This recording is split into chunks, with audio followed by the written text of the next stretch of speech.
자, 109편의 시는 어제도 우리 같이 말씀을 나눈 것처럼 대적으로 인한 갈등, 두려움, 특히 보이지 않는 대상이 아니라 보이는 대상, 내 가까운 관계 속에서 배신을 당했을 때 심한 고통과 두려움 속에서 하나님을 의지하고 또 하나님 앞에 고백하며 다 쏟아냈다고 그랬잖아요. 다 쏟아내고 그리고 나서 그 쏟아내는 과정에서 심지어 저주하는 것까지 다 고백해 쏟아냈더라. 여기에 쏟아내는 것까지 어제 나왔습니다. 우리가 그 문학에서도 카타르시스라고 하죠. 카타르시스, 감정이나 정신의 정화작용을 통해서 마음의 해방, 자유를 경험하는 거, 이게 카타르시스라고 하는데, 고대 그리스에서 연극, 비극 이야기를 관람하면서 그때 감정이 자극되고 또 두려움이나 동정심 이런 자신의 감정을 쏟아내면서 거기서 정화하는 경험을 하는 거예요. 그러니까 막 그 자기 안에 참고 억누르고 또 그렇게 지나와서 지금 잊어버려서도 내면에 이렇게 쌓여 있는 감정들이 또 드라마나 어떤 연극을 보면서 그와 비슷한 것일 때 또는 그와 다른 종류의 불쌍함을 보고 눈물이 일단 나오는 거예요. 눈물이 나오면 내 안에 깊은 것까지 같이 막 울다가 보면 같이 나와서 뭔가 시원해지는 그런, 그래서 마음의 정화를 경험했다. 요즘에는 주로 이제 카타르시스라는 말을 쓰지 않고 힐링이란 말을 하죠. 영화 관람함이 힐링됐다. 누구 어려운 일, 불쌍한 사람들 보면 힐링됐다. 이런 얘기들 하지 않습니까?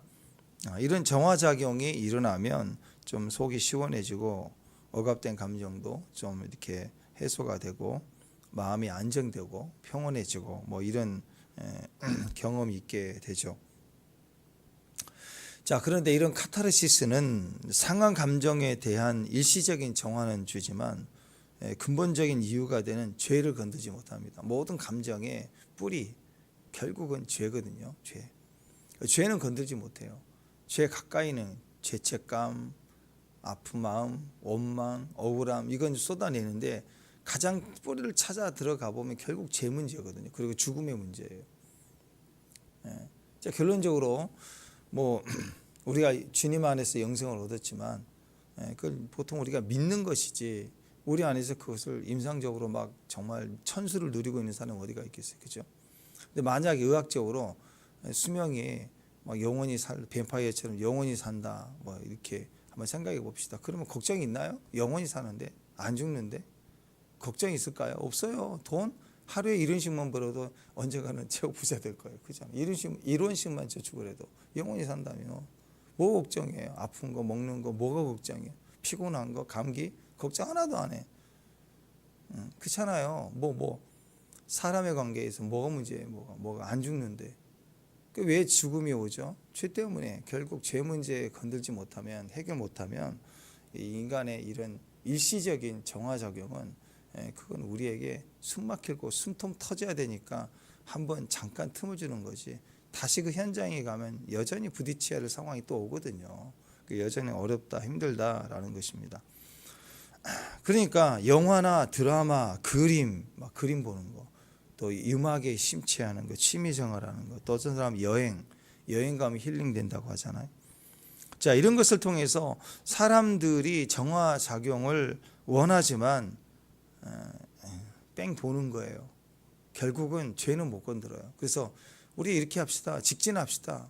왜 뺑 돌아요? 영화 한번 해보고 음악 해보고 드라마도 좀 봐보고 매일 이렇게 할 거예요. 그림 치료 이런 거 하고 언제까지 상담하겠어요? 그냥 직진하자고요. 직진. 제 문제 해결 안 되면 내 문제 해결 안 되고 가정 문제 해결 안 되고 교회 문제 해결 안 되고 사회 문제 해결 절대 안 되는 거예요. 결국 제 문제 직진해야 돼요. 죄인인 걸 내가 깨닫고 내가 무너지면 어떤 것이라도 다 받아들이잖아요. 그렇죠? 그러니까 하나님 앞에 가서 쏟아내는 게 직진이에요. 그냥 하나님 앞에 갑시다. 가서 엎드리는 거예요. 그냥 이게 진짜 정화작용이고 구원을 받는 거라고. 내가 구원을 받아야 해결되는 문제지 이게 안 되는 거라고. 죄로 보셔야 돼. 죄. 내가 죄인입니다. 그러면 된다고. 저놈이 죄인이다가 아니라 언제까지 저놈 악인을 두겠어요. 해결해야죠. 네. 영국 구경하면서 감정 같은 거 조금 힐링되는 거 그게 아니고 연극은 객관적이잖아. 그죠? 내가 이렇게 지켜보는 거라고. 이렇게 지켜보는 거. 음악을 듣고 지켜보는 거. 음악을 듣고 미술을 하고 이렇게 지켜보는 거. 그게 아니고 내가 배우들이 한 거 말고 내가 직접 쏟아내야 되죠. 들어가서 쏟아내. 그게 기도예요. 그게 기도의 의미라고. 우리는 힐링이 필요한 게 아니라 구원이 필요한 거고 변화가 필요한 거고 뒤집어지는 게 필요하다고. 예. 그래서 관람만 하려고 하지 말고 뭔가 해주기를 바라지 말고 남이 나한테 해주기를 바라고 변화되지 않은 누군가가 내 앞에서 변화되기를 바라지 말고 그냥 내가 엎드려 기도하고 내가 구원을 받아야 되는 문제예요. 그러니까 더 이상 분노와 배신에 묶여있지 마세요. 이게 풀어질 때까지 기다리고 있으면 안 돼요. 내가 구원을 받으면 돼요. 그 죄에 대해서 그 억울함에 대해서 구원을 받으면 되는 문제예요. 그걸 풀려고 하지 마세요. 인생은 억울해요. 왜 억울해요? 사랑하니까. 가족 중에서 누가 제일 억울해요? 제일 사랑하는. 제일 이기적인 사람은 가족 안에서 절대 억울하지 않습니다. 이겨먹거든. 자기만 챙기니까. 제일 억울한 사람이 사랑하는 사람이에요. 그리고 여러분 사랑하는 사람이죠. 끝까지 예수님 사랑해야 되고 이웃을 사랑해야 되죠. 그러니까 여러분 제가 운명을 예언할게요. 죽을 때까지 억울할걸요? 할렐루야. 그게 기쁨이에요. 그게 그 자리가 그게 쌓여간다고 그랬죠. 예. 그게 대가로 돌아온다고요. 다윗이 그랬잖아요. 모든 저주까지 오늘 나가서 다 쏟아내. 저주가 나올 때까지 쏟아낸 거예요. 이게 정답이에요. 이게 분노와 억울함 이게 당연해요. 사랑하니까 더 사랑할수록 더 분노 배신당하고 서운하잖아요. 그래서 더 서운하면 자식한테 더 내가 더 쏟아냈으니까 기대하는 게 있는데 안 돌아오면 서운한 거라고. 그러니까 배신감이 생기는 거고 억울한 거죠. 근데 그게 저주가 나올 때까지 쏟아내는 거 그게 정답이에요. 왜? 쏟아져 나와야죠. 예. 그러니까 이기적인 사람은 쏟아낼 게 없어. 쏟아낼 게 없다고 웃기만 하지 그러다 지옥 가는 거죠. 뭐. 쏟아낼 수 있는 건 사랑하기 때문이에요. 사랑하니까 힘으로 할 수도 있지만 안 하는 거예요. 그러니까 주님 앞에 달려가서 막 쏟아내는 거예요. 분노와 배신을 쏟아내는 거예요. 쏟아내니까 어떻게 해요? 분노와 배신에 거기서 자유케 되는 거예요. 쏟아내야 자유케 된다고. 그런데 이기적으로 살면 쏟아낼 게 없어요. 그러니까 어떻게 해요? 조금만 불이익당하면 불이익당하기 전에 자기가 쳐내려고 하죠. 자기 걸 취하려고 하죠. 배신을 하는 거예요. 자꾸. 그러니까 묶이는 거예요. 배신을 하니까 배신에 묶이는 거예요. 김정은이가 잠을 못 자잖아요. 쿠데타 일어날까 봐. 비행기도 못 타고 막 그렇잖아. 벙커에다 밤새도록 밤에 자기가 죽을까 봐 새벽 5시까지 숨막 쉰다며. 그리고 방송에는 우리 장군님이 새벽까지 중요한 업무를 국가의 업무를 뭐 이렇게 나오잖아요. 술로 지내고. 정상이 아니겠죠. 예. 배신한 사람은 배신당한다고. 그래서 잠 못 자는 거예요. 분노에 묶여서 못 나오는 거예요. 배신에 분노에 못 빠져나오는 거예요. 근데 쏟아내버리면 사랑한 사람은 차면 만기되면 쏟아내게 돼 있어요. 쏟아내니까 자유해지는 거예요. 그래서 반전이 일어납니다. 쏟아낼 때부터 저주까지 쏟아낼 정도 나오면 반전이 일어나요. 쓴뿌리 바닥까지 긁어서 터져 나오거든요. 네, 21절 읽습니다. 21절 시작. 그러나 주 여호와여 주의 이름으로 말미암아 나를 선대하소서. 주의 인자하심이 선하시오니 나를 건지소서. 첫 번째는 하나님이에요. 하나님. 그리고 두 번째가 이웃이에요. 공의와 사랑 그랬죠. 하나님과 우리 관계 또 수평 이웃과 이웃 이게 십자가라고 같이 십자가로 연결이 되는 거예요. 다 거기서 만나는 거예요. 근데 원수 주변에 원수뿐인데 원수가 누구예요? 이웃이 되는 거예요. 이제 쏟아내고 나면 이상하게 원수가 이웃이 된다고. 주님의 사랑의 대상이 된다고. 이웃이 된다고. 국리람이 온다고. 여러분, 야곱이 20년 만에 돌아올 때 형을 볼 때 형이 주기로 400명을 데리고 온다니 뭐 당연하죠. 군대 40명이 400명을 데리고 오는 것은 죽이려고 오는 거 아니에요. 그 군대를 400명을 데리고 와요. 그게 다 뭐예요? 자기가 똑같이 생겼는데 자기를 죽이러 오잖아요. 쌍둥이가. 근데 기도하고 야복강에서 환도뼈 부러지고 완전히 이스라엘 이름을 얻고 나서 보니까 형님을 보니까 하나님을 본 것처럼 보여지잖아요. 그게 이기는 거라고. 그게 쏟아내면 힘 다 빼버리면 그때 하나님의 시각이 들어오고 하나님의 사랑이 들어오고 하나님 관점이 들어오고 이게 구원이라고. 쏟아내야 돼요. 쏟아내야. 그러니까 이렇게 기도할 수밖에 없는 거예요. 분노와 배신에 늘 묶여 있을 때는 자나깨나 원수놈 그놈의 목소리 막 떨리죠. 치가 떨리고 생각나고 자도 떠오르고 불안하고. 근데 다 쏟아냈더니 이제는 온 곳이 없어. 간 데도 없고 오직 하나님 생각나고 하나님이 떠오른다라는 것이에요. 여호와 하나님이 떠올라요. 말씀이 생각나요. 지난날 하나님의 도우심이 생각나고 다 쏟아붓고 나니까. 그러니까 그렇지. 나에게 항상 선대해 주시고 나 같은 죄인도 용서해 주시고 축복해 주셨는데 내가 지금 이 원수 앞에서 뭐 하고 있는 거지? 내가 왜 이렇게 살아야 되지? 이게 각성된다고. 이 문제에서 내가 왜 묶여 있지? 왜 똑같은 이 문제만 오면 똑같은 생각하고 판단만 하지?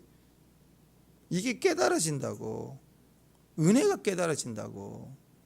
탕자가 나가가지고 다 망치고 다 어차피 가져온 돈 다 쏟아냈잖아요. 감정을 쏟아내든 철저히 눈물 흘리면서 아우 돼지가 먹는 주연 열매 먹는구나. 눈물의 빵을 먹게 되니까 은혜가 생각나요. 은혜가. 여러분 인생을 마칠 때요. 우리가 주의 나라 가기 전에 다 은혜가 생각난다고. 모든 사람이 다 은혜가 생각나. 친구부터 시작해서 다 나에게 잘해준 거죠. 원수가 생각나는 게 아니라 은혜가 생각나. 그래서 정말 악한 사람도 죽을 때가 되면 다 원수도 용서한다 그러고 보고 싶다 그러고 바뀐다고 하잖아요. 근데 왜 그 자리 가서 하냐고. 그 자리 가서 지금 해야지. 지금 다 털어버려야죠. 그리고 믿음으로 가야죠. 이제 연말인데 빨리빨리 다 풀어내야 됩니다. 내가 죄인이야. 내가 내 문제라고.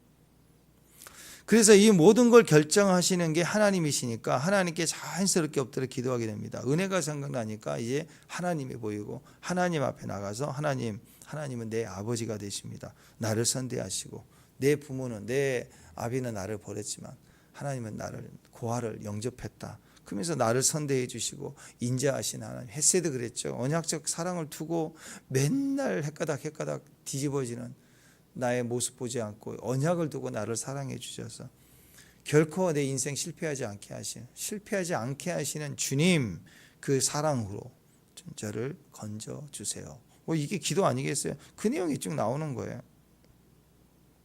21절부터 26절까지 한번 읽어봅시다. 쭉 한번 쭉 읽어보세요. 21절부터 시작.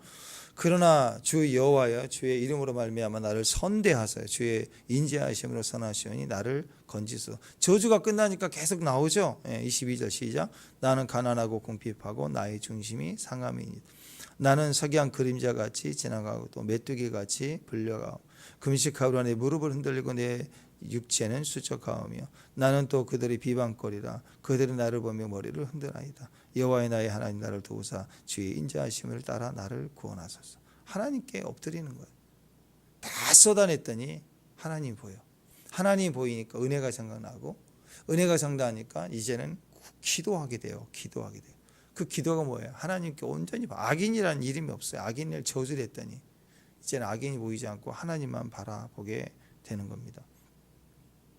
하나님을 향하여 방향을 바꿨어요. 하나님 도와주세요. 건져주세요. 그러니까 하나님 어떤 하나님이 이제 역전의 하나님, 반전의 하나님, 구원의 하나님, 구덩이에서 건져내시는 구원의 하나님. 악인은 우리를 빠뜨렸지만 하나님 우리를 건져내신다. 이게 중요하다고요. 그러니까 진짜 성도다운 기도가 나와요. 그냥 살려주세요. 그게 아니라 성도다운 기도가 28절입니다. 28절 시작. 그들은 내게 저주하여도 주는 내게 뭘 줘요? 복을 주시고.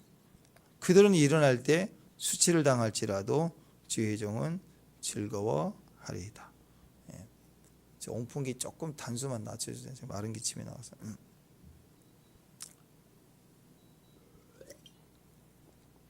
자, 이거 생각해 보세요. 주님은 진짜 반전의 하나님이에요. 진짜 역전의 하나님이에요. 그러니까 야, 저들의 입을 꺾어주세요가 아니라 그들이 이웃이잖아요. 살려내는 게 하나님 뜻이잖아요. 그러니까 어떻게 하나님이 그래 너희들이 아무리 저주해봐, 저주하여도 하나님 내게 복을 주세요.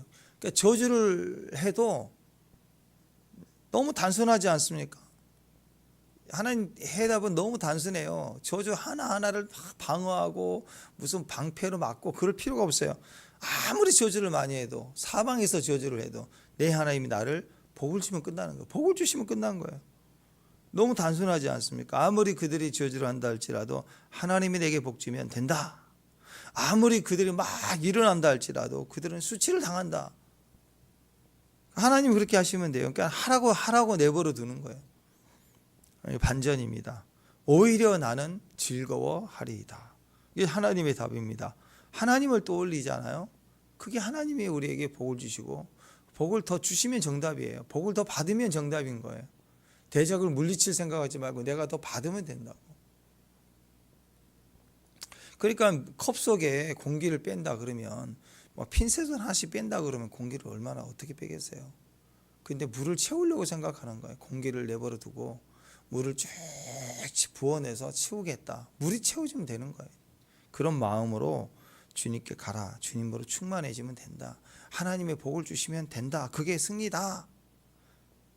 악인 주목하고 악인 부러지고 깨지는 걸 봐야 승리가 아니라 하나님으로 채워지면 승리다. 그래서 주님 앞에 가는 거예요. 그래서 주님께서 제자들을 보내실 때 각동각처로 보내실 때 그랬잖아요. 양을 이리 가운데 보낸 같도다. 그러면서 비둘기같이 순결하라 그랬죠. 아니 양을 보내면 이리 가운데 보내면 이리보다 더 큰 발톱을 이빨을 또 뿔을 이렇게 임시적으로 달아줘가지고 이제 너 거침없어 온 몸에 고슴도치 옷을 입혀놓고 건들기만 하면 찔릴 거야. 막 이렇게 좀 이런 걸 해줘야 되잖아요. 근데 뭐라고 하냐? 양 그대로 양 모습 그대로 가게 하시되 더 순결하라 그래요. 더 순결하라.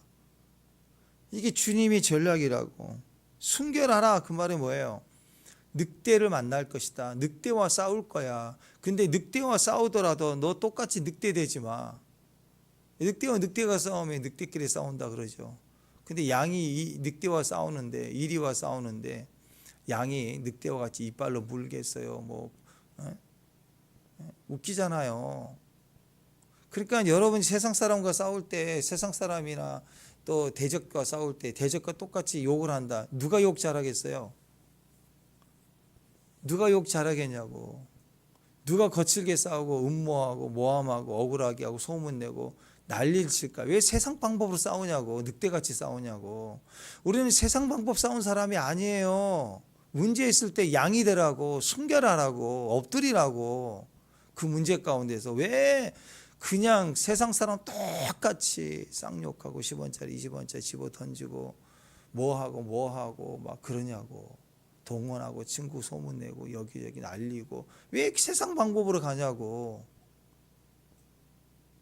양이에요. 양이 뿔로 받아요? 이빨로 물어요? 발로 차기를 해요?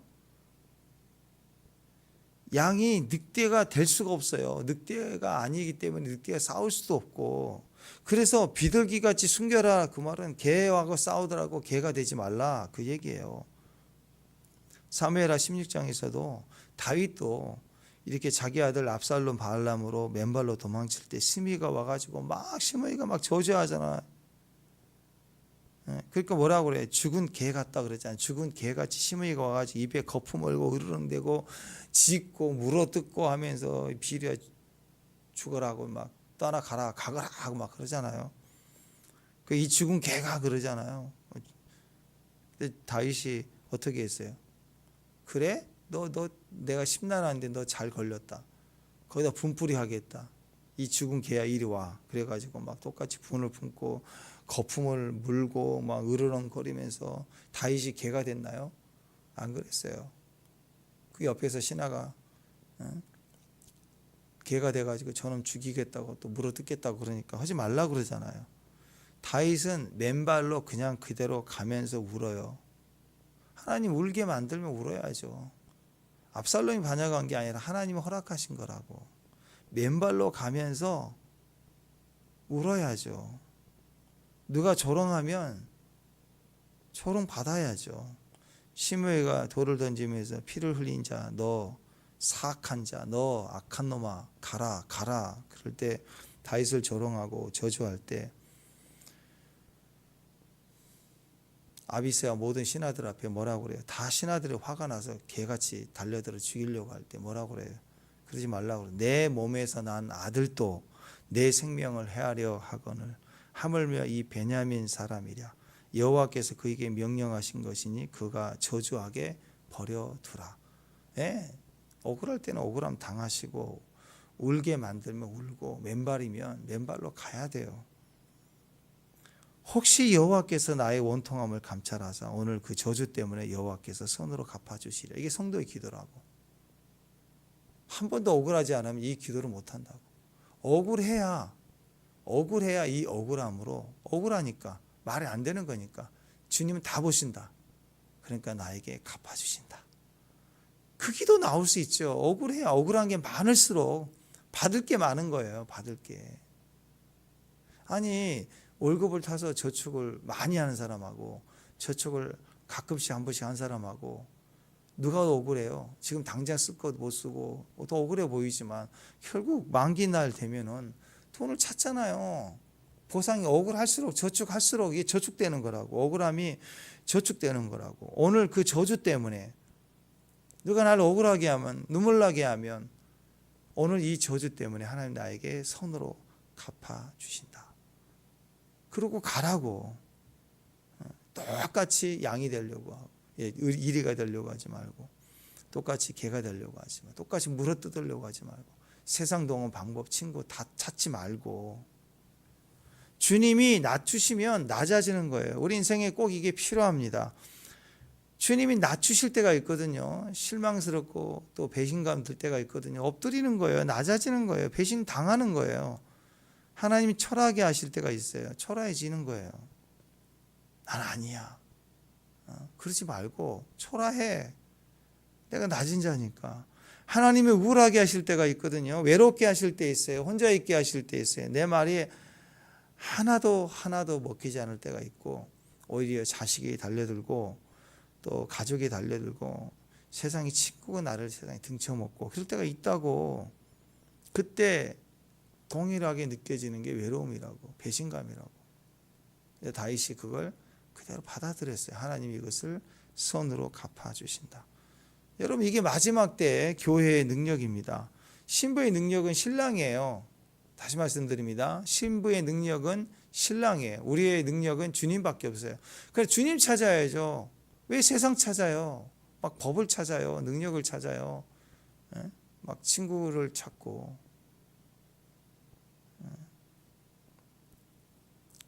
어떤 바보는 가스라이팅을 해. 자기 자녀를 갖다가 싹 다 가스라이팅을 해가지고 자기 아내를, 자기 남편을 이상한 놈 만들어 놓은 거예요. 애들이 분리가 돼 있어요. 그러니까 쭉 얘기를 해보면 그 깊이가 다른 거예요. 그래서 여러분 이 사회가 그래요. 직장 가면 어느 날 동료들이 친구인데 동기들인데 이상해 보니까 나를 축하해 줘야 되는데 점점 나만 빼고 뭘 해. 이런 일들이 사회생활이라니까요. 억울하다니까. 친구들도 등쳐먹고 동기들이 자기만 빼고 기회가 있는데 빼고 알려주지도 않고. 그 여러분 당연합니다. 성도들은 성도로서 우리가 은혜를 받고 능력을 받으면 반드시 시기가 오고 그럴수록 우리를 억울하게 하는 일들이 있을 수밖에 없어요. 왜? 그래도 사랑해야 되니까. 그래도 견디니까. 똑같이 물어뜯지 않으니까. 그러나 그게 성도의 능력입니다. 수치를 자산으로 삼는 거예요. 우리의 능력은 신랑뿐이에요. 그래서 신랑만 바라봐야 돼요. 조롱당하고 비웃음당하고 저주를 당하는 그것을 가지고 신랑께 가야 돼. 신랑 하나님께 가야 돼요. 그 수치를 거기다 쌓는 거예요. 가서 오늘 10원, 오늘 20원, 오늘 만원, 10만 원 이렇게 계속 쌓는 거라고. 주님 찾아야지. 엎드려야죠. 방법이 안 되잖아요. 말이 안 통하잖아요. 그러니까 엎드려야죠. 그게 기본이에요. 그럴 때 주님으로 일어서는 것이지 내 힘으로 내 논리로 일어서는 게 절대 아니라는 거예요. 엎드리면 돼요. 엎드리면. 여러분 항상 보면 우리의 죄보다 우리가 치러야 될 죄값이 훨씬 더 큽니다. 이게 원리예요. 씨앗과 같아서요.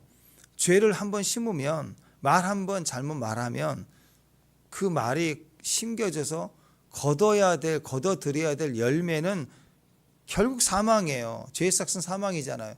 씨앗인데 거둬들일 땐 사망을 거둬야 돼요. 그러니까 거둬들인 게 많아요. 씨앗 하나지만 나무가 자라면 나무로부터 수많은 사과가 열린다. 그럼 씨앗이 엄청나게 많아지는 거잖아요. 항상 원리는 그래요. 우리가 죄를 지으면 죄보다 죄값은 훨씬 커지게 돼 있어요. 그게 억울함이거든요. 그러니까 누군가 우리를 저주하고 핍박하면 그냥 두세요. 저주하게 그냥 두라 그러잖아요. 다윗이 잘못했죠. 잘못한 결과로 집안에 이렇게 반역이 일어나고 죽음이 일어난 거예요. 맞아요. 다윗이 죄를 지은 거예요.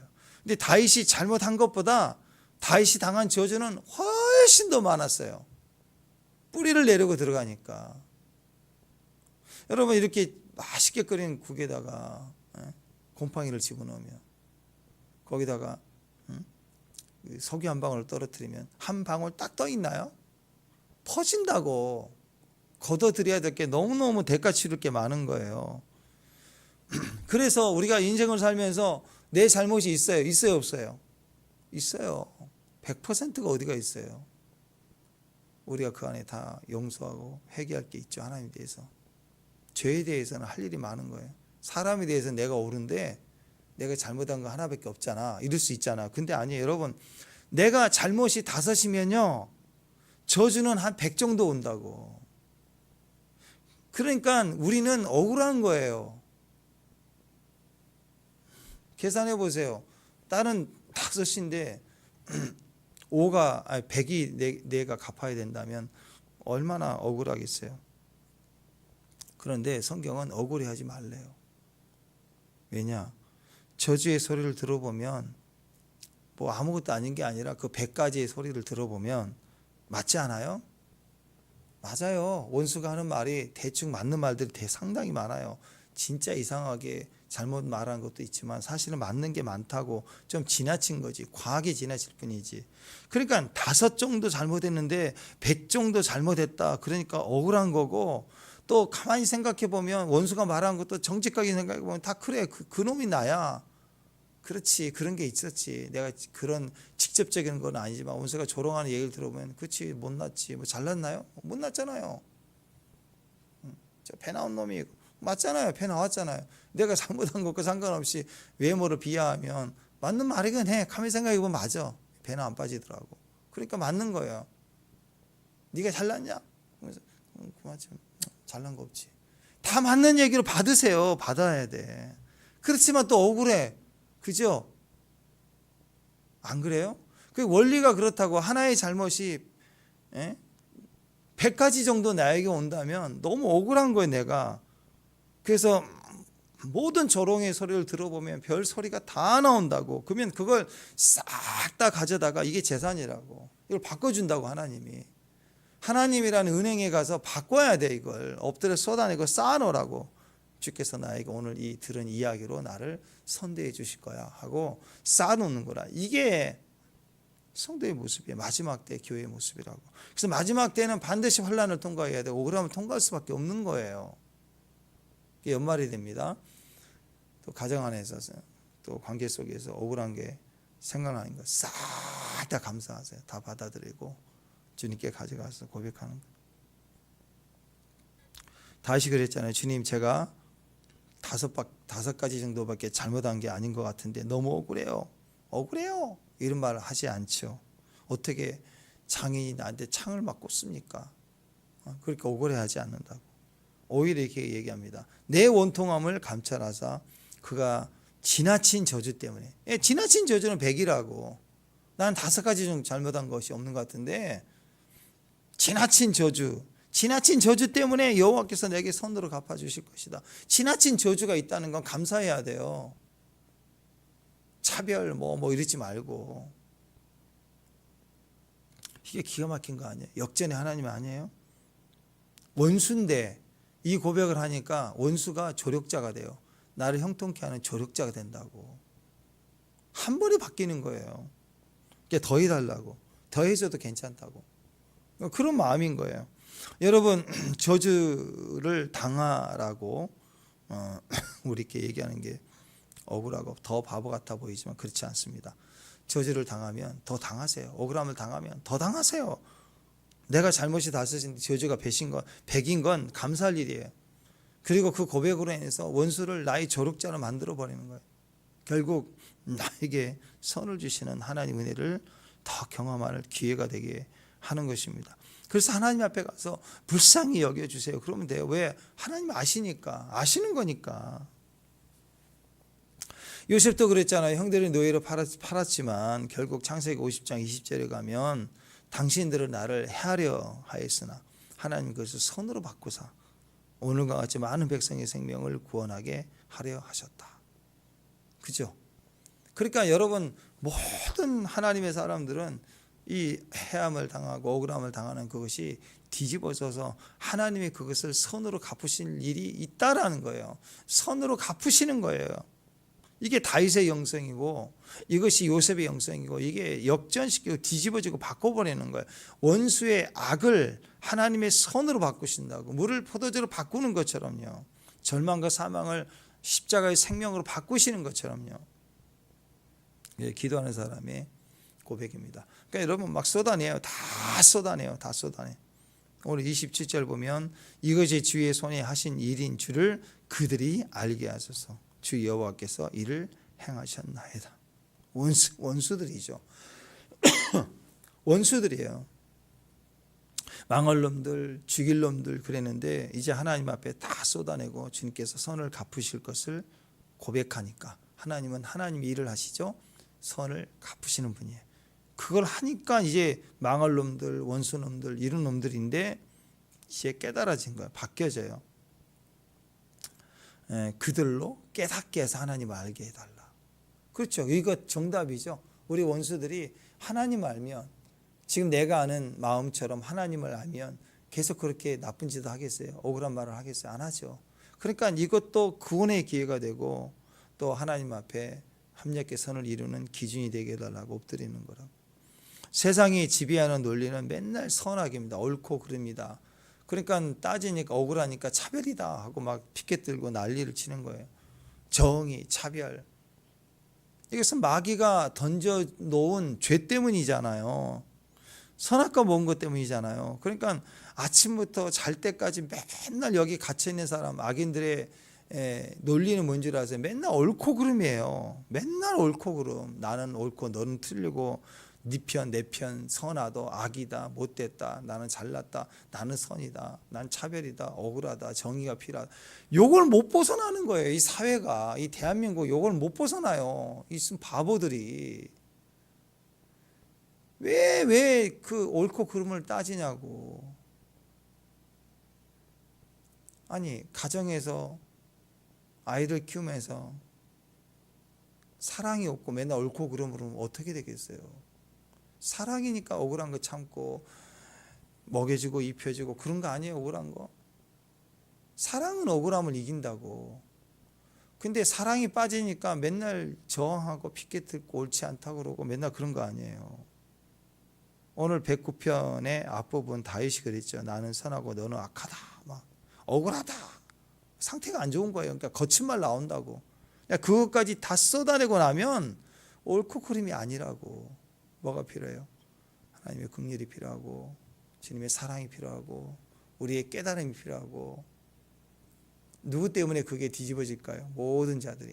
거기에 있는 사랑하는 자, 억울한 자가 하나님 앞에 쏟아내고 또 그것을 가지고 쌓아놓으니까 하나님이 그것을 회복시켜 뒤집어 놓은 거예요. 그러니까 결국 악인들까지 구원의 영역에 포함돼요. 나만 구원받는 게 아니라 오늘 다윗의 기도가 악인들까지 포함하여서 그들을 깨닫게 해달라는 기도 영역으로 확장이 되고 그 결과가 은혜가 되고 열매가 되는 것입니다. 하나님 앞에 진실되게 서보니까 나도 죄인 너도 죄인 똑같다. 모든 자에게 은혜가 필요하구나. 다 예수가 필요하구나. 그러니까 이제 원수가 아니에요. 똑같은 죄인의 위치에서 서서 기도하니까 같은 위치가 된 거예요. 그러니까 나도 주님이 필요하고 너도 주님이 필요하고 우리에게는 주님이 필요한 거다. 이게 성도의 기도인 거예요. 세상은 이런 기도 할 수가 없어요. 법을 제정해서 재판해 버리려고 하지. 끌어내리려고 하지. 자, 그래서 우리가 주님의 인자가 필요합니다. 오직 하나님의 은혜를 구하고 그 믿음 안에서 승리할 수 있는 믿음의 종들 되시길 바랍니다. 진짜 죄는 뭔지 아세요? 부자와 나사로 기억나시나요? 진짜 죄는요, 도울 자리에 있으면서 돕지 않는 게 죄라고. 누가복음 16장에 나와 있는 부자와 나사로 그 얘기 아시죠? 거기 부자가 뭔 잘못을 했죠? 어떤 죄가 나와요? 그 부자가 누구 재산을 착취했거나 부당하게 돈을 세를 주지 않거나 뭐 그런 과정으로 재산을 형성했다라고 나와 있지 않아. 그냥 부자예요. 근데 지옥 가잖아요. 그 부자에게서 죄는 물론 예수 안 믿는 거겠지만 그 부자가 본문에 나와 있는 내용에서 볼 때 부자의 죄는 뭔지 아세요? 도울 수 있는데 안 도운 거예요. 나사로가 있는데 못 본 척 한 거라고. 이웃이 없는 거예요. 이웃이 없는 건 하나님이 없는 거라는 거. 똑같은 거예요. 구원받지 않았기 때문에 구원받은 사람은 반드시 이웃에 대한 사랑이 있고 그래서 억울한 거예요. 구원받으면 억울해야 돼요. 더. 그렇죠. 한번 생각해 보세요. 교회 안 다닐 때는 똑같이 욕하고 그러지만 교회 다니기 시작하면서 욕도 못하죠. 참아야죠. 기도해야죠. 남들 놀러 갈 때 교회 와야죠. 얼마나 억울하겠어요. 그러니까 그게 사랑이라고. 도울 자리에 있는데 외면하는 거. 그렇죠. 사회에게는 요구할 수 있지만 가정이라고 생각해 보세요. 가족인데 도와야 되는데 안 도와. 죄예요, 죄. 심각한 죄라고. 그러니까 혼자 잘 먹고 혼자 잘 사는 거, 나 혼자 버티겠다고, 나 혼자 즐겁게, 나 혼자 좋은 자리에 있겠다. 그게 죄라고. 약자를 도와야죠. 애가 우는데 그렇잖아요. 예, 기사에 엄마 아빠가 요즘 게임 한번 하자. 애를 두고 가서 이틀을 게임했다며. 애가 죽었다 하잖아. 돌아오니까 게임방에 가가지고. 그 제정신 아니잖아요, 그죠? 애가 죽었네. 그래요? 다 비난하잖아요. 왜 애를 돕지 않아? 애가 울면 다 돌아봐야 되는 거 아니에요? 안 그래요? 상식으로 생각해 봅시다. 우리 예린이 기침만 해도 다 달려들걸요. 할머니 다 달려들까. 기침만 해도. 애가 울면 당연히 그 옆집에서 막 애 우는 소리가 들리는데 계속 운다고 하면 옆집에 있는 사람 들리는 사람도 불안해하죠. 안 그래요? 그 정상 아니에요? 애가 울면 달려야죠. 그죠? 반대로 부모가 아프면 가야 돼요, 안 가야 돼요? 가야 돼요. 이유 불문하고 가야 된다고. 근데 이 나쁜 놈들은 부모를 버려. 똑같은 거예요. 하나님 우리 안에서 우시면 살펴봐야죠. 왜 그분이 근심하시는 거예요? 우리가 울어도 하나님 우리를 들어주시는데 다 마찬가지입니다. 혼자 잘 먹고 잘 살고 나만 괜찮으면 된다. 이 사회가 그렇게 돼가는 게 악하다고. 도울 자리에 도울 수 있는 건 교회밖에 없어요. 교회가 하나님 헤아리고 이웃을 헤아리고 이 두 가지가 같이 가야 된다고. 그리고 내 자신은 주여 나를 불쌍히 여기소. 나는 저주받을 대상, 나는 부족한 자입니다. 그리고 늘 하나님 앞에, 늘 이웃 앞에 가야 돼요. 내가 할 수 있는 게 뭔가. 주님 말씀하시면 할 수 있으면 충성, 순종, 할 수 없으면 기다려야죠. 인내하고. 그리고 내일 내 모습 그와 나는 똑같은 죄인의 자리로 내려가서 중보하면서 주님의 자리에 함께 설 수 있도록 기도하는 거, 그거예요. 그리고 여러분 어떤 이유로든 육적인 것이든 정신적인 것이든 또 영적인 것이든 도울 수 있을 때 도우세요. 기도할 때 기도하고, 생각할 때 생각해주고, 백지장도 맞들면 된다고 그러잖아. 한 자리 내가 들어줄 때 들어주고, 이렇게 가라고. 그게 성도의 삶이라고. 그런 지혜가 있는 저와 여러분 되시기를 시편 109편을 정리하면서 종말을 이길 수 있는 승리가 있기를 주님의 이름으로 축원합니다. 기도하겠습니다. 혼자 잘 먹고 잘 사는 거 회개합니다. 오늘 주님으로, 주의 은혜로, 우리의 억울함까지라도, 또 우리의 대적자도 우리의 조력자가 되고, 억울함도 저축이 되고, 선으로 갚아주시는 능력이 되고, 이 모든 주의 은혜를 우리 삶 속에서 경험하고 누리는 귀한 믿음의 종들 되게 하옵소서. 예수님의 이름으로 기도합니다.